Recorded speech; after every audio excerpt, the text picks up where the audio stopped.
Hi, welcome back. I'm Crystal Schelle, Lifestyle Editor, and here again is Chris Copley, Lifestyle Assistant Editor. Trying a hard time with that title or something. Yeah. It's long. So we have more events. I mean, and they're not all Halloween. The first half we did a lot of Halloween. We do have some more Halloween events, but the first thing was we have John Pinette, and I got to interview him. He's a great comedian. It was funny. It was because I was quoting one of his jokes that I've known for like 20 years the other day, and realized it was him when I was getting ready. Oh, that's so funny. He's been around a while. Yes, he has. He started like when he was in his 20s, and he'll be 50 this spring in March.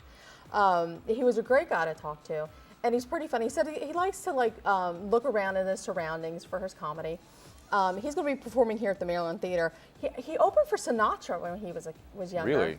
And over the years, he's really gotten a lot of breaks. He was an accountant. Oh, yeah, that's great training for becoming a comic. He said he was the worst accountant ever. He probably would have been in jail by the time because he was incompetent. So he was really. And the funny thing is like we get to know these people in 15 minutes, right? Right. Huge movie fan. He says that you should see Gravity in 3D if you can. He loves music and makes a point to if anybody he really wants to see, like McCartney and stuff like that, he said he makes a point to do that. Okay. And he's trying to get back in the dating scene. So any single ladies out there in your late 40s, early 50s that find him a little handsome, you might want to leave his number with him. There you go. John Pinette is really funny. There's a lot of stuff out there online about him, and he was just, sometimes we do the telephone interviews, and people don't understand. We do this telephone interviews. You have to connect immediately with the person on the other side. You do. You only have a short time. And if you don't, it becomes awkward. Mm-hmm. And, this guy I was laughing with, and I think that he's really looking forward to this. These are the type of shows he's passionate about, he said, and he just wants to make you laugh until you cry. So, that's a great thing. So John Pinette's going to be here 8 p.m. Saturday at the Maryland Theater.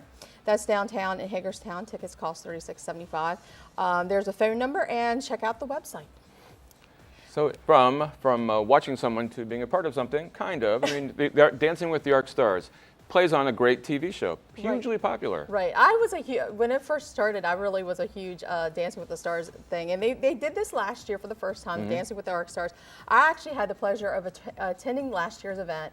It was a blast. Yeah. The first half is the place was huge. So, you're mingling with people, meeting new people, have a drink, delightful food, and then the show starts. Now, this year, we have 3 people that are going to be the local celebrities. One is our own Rachel Harvey Jones. Right. She just had a bad accident this week that, that may have something to do with how she dances this weekend. So we're hoping to root her on. She is with, some great people. Bob Rankin, he's with Munich Funeral Home, and Dr. David Solberg, who's OBGYN here in Hagerstown. His partner is his daughter. Oh, nice. So she is teaching, he says, quote unquote, the old man how to dance. Right.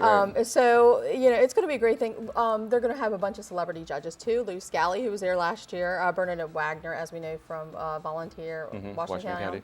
And last year's winner, Heather Gassford, is coming back to put her 2 cents in. Who should walk away as the person. Now, the people can vote that evening, but they encourage you to vote online now. You can vote for how much ever you want. So, maybe you can't get to that evening. You can go online and vote for anybody. Still participate. That's great. Yeah. And you vote with your wallet. Exactly. Exactly. That's great. And of course, the money then benefits ARC of Washington County. Right. Yeah, and that's a great benefit. My sister actually works for ARC. She helps take care of what they call their clients are actually called individuals, because they think that everybody deserves to should be an individual. Exactly. So it's a great program, and get out there and vote and just have a good time, a totally good time, and another excuse just to get dressed up. That's what I like as a girl. There you go. So on screen, let's put this Dancing with Arc Stars at 6 p.m. Saturday at the Hager Hall Conference and Events Center. That's on Dole Highway in Hagerstown. $75 per person, definitely worth the evening. Call Chuck Miller or go online, and that's the website you can use to vote. So More stuff. I know, and this is, besides going to attend things to watch, there's also, it's nice weather outside, generally. Seasonal, it's not too hot, not too cold, and Right. so Renfrew every year hosts their pumpkin festival. This weekend is the day, and so you can go, especially great for the kids, to get out and do fall activities. There's pumpkins, you can make a scarecrow, there are lots, photogenic shots everywhere you look. I mean, Renfrew is, again, one of those old stone buildings surrounded by fields, farm fields. There's a barn there. There's a lot to do to see just at the facility. And then, of course, you bring your kids and you can have fun. They also have something interesting. They have a pumpkin trebuchet, which throws pumpkins across the farm field. So that's just a blast. The kids get into that, see how far their pumpkin will go. So, and then, of course, there's food, soups, breads, cider, things of the season. So it's a nice time to get out, not very expensive, for a nice time. So let's get that information on the screen. That's the Renfrew Pumpkin Festival. It's 11 to 4 on Saturday at Renfrew Museum and Park in Waynesboro. There's a phone number there, and the website is renfrewinstitute.org. Well, let's see. There are so much more events. They're having a haunted house in North High that benefits UNICEF. We're not going to go too much into this, but there's more than 10 rooms, and they range from scary to activity-based. So this is for all ages. There's going to be candy. We'll get that on screen. The haunted house in North High. That's 4 to 9 on Saturday at North High on Pennsylvania Avenue. It's free, but donations for UNICEF is available. So I want to talk more about the Ghost Walk at Fort Frederick. Okay.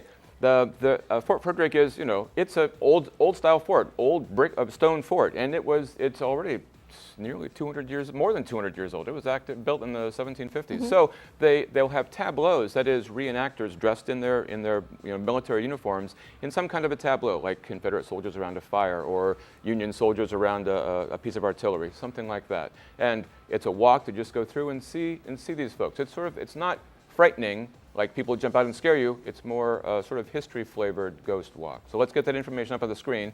That's the ghost walk called Fright on the Frontier. It's at Fort Frederick Park, Saturday evening, 7 o'clock. But there'll be a big line, so as long as you're in line by 9, you can get into to see it. Fort Frederick is out off the interstate. It's in Big Pool. There will be a fee, not a lot of money, but there will be a fee, and there's a phone number there on screen. As always, join us every Friday for more events in the calendar.